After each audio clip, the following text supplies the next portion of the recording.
नमस्कार बच्चों, कैसे हैं आप सब। बच्चों, आज हम चिट्ठी के अक्षर पाठ के प्रश्न उत्तर लिखेंगे। सबसे पहले हम मौखिक प्रश्न करते हैं। पहला प्रश्न है, संपादक महोदय का नाम क्या था। संपादक महोदय का नाम महिपाल सिंह था। लेखक उनके अखबार के लिए क्या भेजा करते थे। लेखक उनके अखबार के लिए कविताएं व कहानियां भेजा करते थे।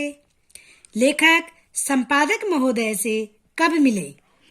लेखक संपादक महोदय से 2-2.5 महीने बाद एक शादी समारोह में मिले थे।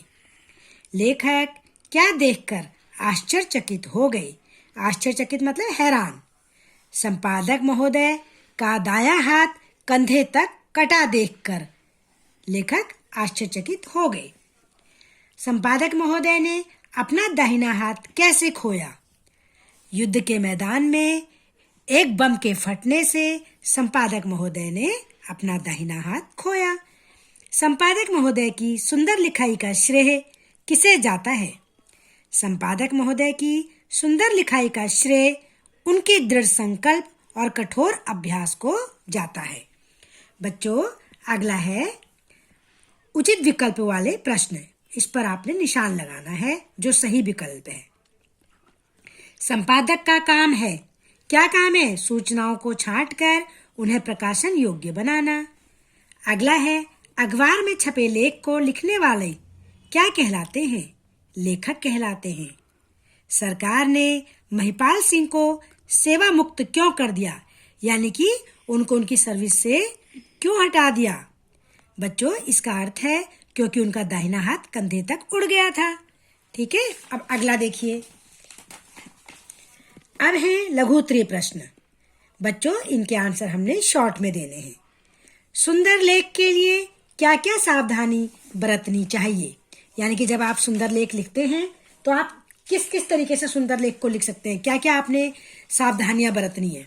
बच्चों, सुंदर लेख लिखते समय हमें आराम से शब्दों को दूर दूर तथा उचित बनावट में लिखना चाहिए। हमारे जो अक्षर हैं जो हम लिख रहे हैं वो स्पष्ट होने चाहिए तथा हमें लिखने का प्रतिदिन अभ्यास भी करना चाहिए।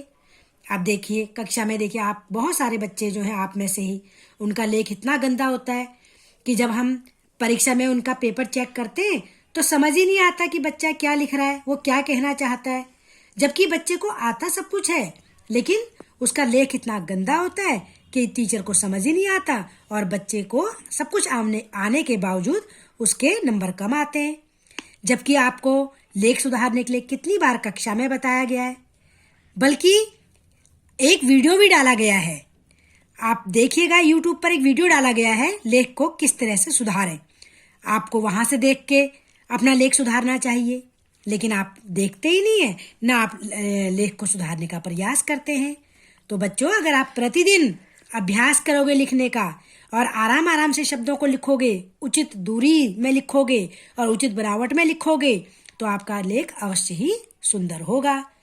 चलिए, अगला प्रश्न है, लेखक संपादक की किस विशेषता से प्रसन्न हुए। लेखक दायां हाथ न होने पर भी संपादक बाएं हाथ से बहुत सुंदर लिखते थे। उनकी इसी सुंदर लेख की प्रतिभा को देखकर लेखक प्रभावित हुए कि वो अपने बाएं हाथ से कितना सुंदर लिख लेते हैं। तो यह देखकर लेखक प्रसन्न हुए। अगला है, संपादक महोदय ने दोनों हाथों के गुण बताते हुए क्या कहा।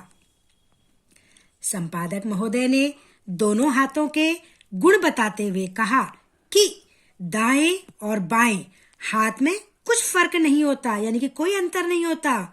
यह तो व्यक्ति पर निर्भर करता है कि वह किस हाथ से काम करता है, और जिस हाथ से हम ज्यादा प्रैक्टिस करते हैं वही हाथ हमारा जल्दी जल्दी काम करता है और सुंदर काम करता है ना। आगे देखिए, सेवा मुक्त होकर संपादक महोदय ने क्या निर्णय लिया, यानी कि जब वो अपने पद से हट गए थे तो उन्होंने क्या डिसाइड किया था। सेवा मुक्त होकर संपादक महोदय ने यह निर्णय लिया कि वह अखबार निकालेंगे, लेकिन उससे पहले वो अच्छी तरह पढ़ेंगे और लिखेंगे। तो बच्चों, इससे पता लगता है कि पढ़ने और लिखने की कोई उम्र नहीं होती। किसी भी उम्र में पढ़ाई लिखाई शुरू की जा सकती है। बस हमें उसके लिए दृढ़ संकल्प होना होता है, निश्चय करना होता है, पक्का इरादा करना होता है कि हमें पढ़ना है। अगला प्रश्न है, संपादक महोदय ने अपने अभ्यास के क्या प्रमाण प्रस्तुत किए? संपादक महोदय ने 4-5 साल तक अभ्यास के रूप में लिखी हुई अपनी रचनाएं अलमारी से निकालकर लेखक के सामने प्रस्तुत की, यानी कि दिखाई, जो टेढ़े मेढ़े अक्षरों से लेकर सांचे में ढले हुए सुंदर अक्षरों तक के अभ्यास का प्रमाण प्रस्तुत कर रही थी। बच्चों देखो, जब आप छोटे बच्चे थे, नर्सरी प्रेप में पढ़ते थे, तब आपका लेख कैसा था? फिर जब आप फर्स्ट, सेकंड, थर्ड, फोर्थ सब में आए तो फिर कैसा लेख था? फिर आप जब थोड़ी बड़ी क्लास में आए, फिफ्थ में आए तो आपका लेख कैसा था, और अब आपका लेख कैसा है? यानी कि निरंतर अभ्यास करने से आपका लेख सुंदर होता चला गया। अगला है दीर्घ उत्तरी प्रश्न। पाठ के संदर्भ में रसरी आवत जावत ते सिल पर परत निशान का आशय क्या है? बच्चों, इस पंक्ति का आशय यह है कि जिस प्रकार रस्सी के पत्थर पर बार बार आने जाने से उस पर भी निशान पड़ जाते हैं। आपको पता है ना, पत्थर कितना कठोर होता है, लेकिन एक मुलायम सी रस्सी बार बार आने जाने से पत्थर पर भी निशान डाल देती है। उसी प्रकार इस पाठ में भी लगातार अभ्यास करते रहने से संपादक महोदय ने बाएं हाथ से अति सुंदर अक्षरों में लिखने में सफलता प्राप्त की। तो यानी कि सुंदर लिखाई का जो रीजन है, जो कारण है, वो है बार बार लिखने का अभ्यास। अगला प्रश्न है, साप्ताहिक अखबार की क्या विशेषताएं थी? साप्ताहिक अखबार जो हफ्ते में एक बार निकलता है, जो 15 दिन में निकलता है उसको पाक्षिक बोलते हैं, ठीक है। जो महीने में एक बार निकलता है उसको मासिक बोलते हैं, जो 15 दिन में एक बार निकलता है उसको पाक्षिक बोलते हैं, और जो सप्ताह में एक बार निकलता है उसको साप्ताहिक बोलते हैं, जो रोज निकलता है उसको दैनिक बोलते हैं। तो साप्ताहिक अखबार की बात हो रही है कि साप्ताहिक अखबार में निम्नलिखित विशेषताएं थी। साप्ताहिक अखबार 32 पेज का था, यानी कि 32 पेज। बड़े सुंदर ढंग से 7 दिनों के समाचार छांट छांट कर छापे गए थे। शुरू से अंत तक गांव की ही बातें छापी गई थी। किसानों के लिए भी बहुत सी जानकारी की बातें थी। बच्चों, अगला प्रश्न है, लेखक का नाम सुनते ही महिपाल सिंह की क्या प्रतिक्रिया हुई? लेखक का नाम सुनते ही महिपाल सिंह एकाएक उछल पड़े। उन्होंने उत्सुकता से आगे बढ़कर लेखक को अपने हृदय से लगा लिया तथा उन्हें पहचानने में हुई देरी के लिए क्षमा याचना भी मांगने लगे। अगला है, जीवन में क्या हो सकता है कोई नहीं जानता। इस कथन के आधार पर बताइए कि महिपाल सिंह के जीवन में कौन सी अनहोनी घटना घटी थी। अनहोनी मतलब जो होनी नहीं चाहिए थी, गंदी घटना। महिपाल जी के जीवन में यह अनोखी घटना घटी कि जब महिपाल जी युद्ध के मोर्चे पर शत्रुओं को अपनी बंदूक से गोलियों का निशाना बना रहे थे, तभी पास ही एक बम फटने से उनका दाहिना हाथ कंधे तक उड़ गया था। इसके बावजूद उन्होंने कठिन परिश्रम द्वारा बाएं हाथ से ही सुंदर ढंग से लिखकर एक साप्ताहिक अखबार निकालने में सफलता प्राप्त की। आपको पता है ना बच्चों कि जो महिपाल सिंह जी थे वो एक फौजी थे, तो युद्ध के मोर्चे पर शत्रुओं से मुकाबला करते हुए उनको गोलियों का जब निशाना बना रहे थे, तभी अचानक उनके पास ही एक बम फट गया था और उससे उनका दाहिना हाथ उड़ गया था। लेकिन उन्होंने हिम्मत नहीं हारी। इसके बावजूद उन्होंने सुंदर ढंग से लिखने का प्रयास किया और एक साप्ताहिक अखबार निकालने में सफल रहे। बच्चों, अगला प्रश्न है, विकलांग हो जाने से निराश नहीं होना चाहिए। पाठ के आधार पर अपने विचार लिखिए। यह सत्य कहा गया है कि जीवन में यदि कोई अप्रिय घटना घट जाती है तो निराश होने के स्थान पर हिम्मत से काम लेना चाहिए। महिपाल सिंह जी ने युद्ध के दौरान विकलांग होने पर भी अपने दृढ़ संकल्प और परिश्रम के बल पर विकलांगता पर विजय पा ली।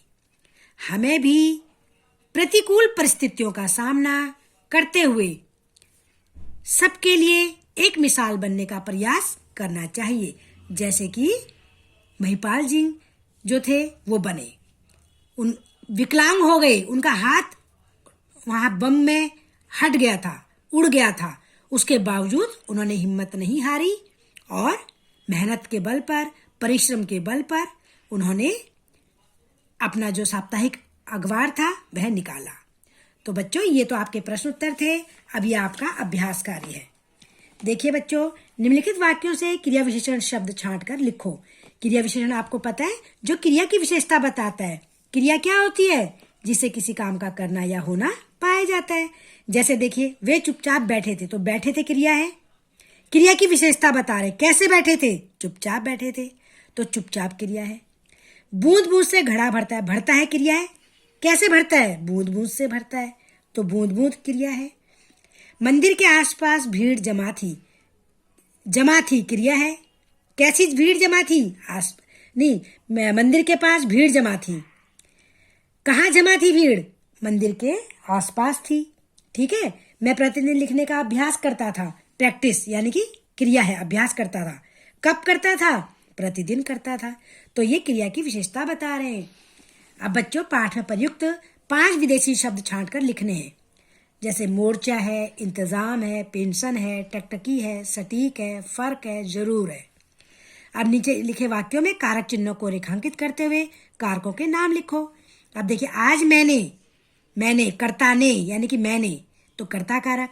आंखों से यानी कि आंखों की सहायता से, तो करण कारक। मैंने महिपाल सिंह से विदा ली, विदा यानी कि अलग हो गया, तो सिंह से यानी कि अपादान कारक। घर चला गया, घर को चला गया, कहाँ को चला गया? घर, तो कर्म कारक। इस चिट्ठी ने यानी कि कर्ता ने, है ना। अगला, दूसरे अंक के लिए यानी कि संप्रदान कारक। अगला, चिट्ठी के नीचे संबंध कारक। किसके नीचे? संबंध का मतलब क्या होता है? संबंध में क्या होता है? काके की, तो चिट्ठी के। संपादक के, ये भी क्या है? संबंध कारक। उन्होंने अलमारी से रचनाएं निकाली यानी कि अलग कर दी, तो यानी कि अपादान कारक। सरकार ने यानी कि कर्ता ने।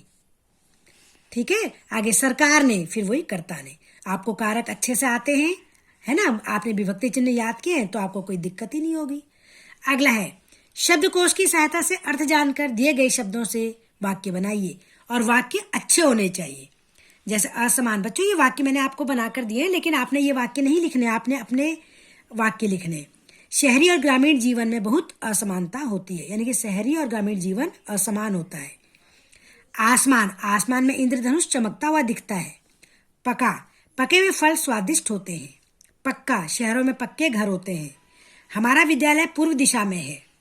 दशा, गरीबी के कारण उसकी दशा दयनीय हो गई। विकल, हमें घर पर न पाकर माँ का हृदय विकल हो जाता है। विकलांग, विकलांग को सरकारी नौकरी में आरक्षण मिला हुआ है। योग, 2 और 2 का योग 4 होता है। योग्य, हमारे पड़ोसी को अपनी पुत्री के लिए एक योग्य वर की आवश्यकता है।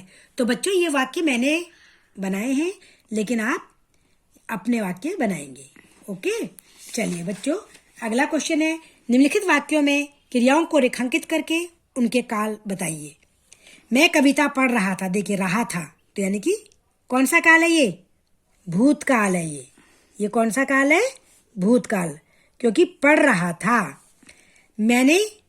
मेरी उनसे जान पहचान नहीं थी, तो नहीं थी यानी कि भूतकाल।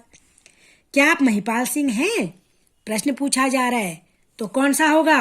वर्तमान काल।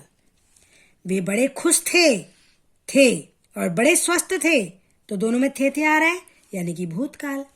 ठाकुर साहब, आप धन्य हैं आ रहा है, तो इसका मतलब ये वर्तमान काल है। मैं भी सुंदर लिखने का प्रयास करूंगा। तो बच्चे देखिए, गा रहा है, जहां भी गा आता है वो भविष्यत काल होता है ना, फ्यूचर टेंस बोलते हैं उसको इंग्लिश में। वे बोले, मैं पढ़ूंगा, लिखूंगा और फिर अखबार निकालूंगा, तो यानी कि ये फिर गा रहा है, तो इसका मतलब ये भविष्यत काल है। तो बच्चों, ये काल बताना है। क्रियाओं का ही तो काल बताया जाता है, तो ये क्रियाओं के आपने काल बता दिए। ठीक है। ये आपने बुक में काम करना है, और ये जो शब्दों के अर्थ लिखने हैं और इनके वाक्य बनाने हैं, ये आपने नोटबुक में काम करना है। ये वाला काम भी आपका बुक में होना चाहिए। ये क्रिया विशेषण शब्द छांटिए, ये भी बुक में होना चाहिए। और बच्चों, ये लघु उत्तरीय है और दीर्घ उत्तरीय प्रश्नों के उत्तर ये आपने नोटबुक में करने हैं। ये उचित विकल्प वाला कार्य भी आपने बुक में ही करना है। मौखिक प्रश्न आपने बुक में करने हैं, लेकिन ये सभी बच्चों ने करने हैं। मैं आपसे बार बार कह रही हूँ कि आप जो मौखिक प्रश्न हैं उनके उत्तर को अवश्य लिखिए, क्योंकि परीक्षा में इनमें से ही बहुत सारे जो प्रश्न हैं आपसे पूछे जाएंगे। और बच्चों, ये शब्दार्थ है, शब्दार्थ भी आपको नोटबुक में लिखने हैं। चलिए बच्चों, आप अपना काम करिए। आपका लेख सुंदर होना चाहिए। धन्यवाद बच्चों।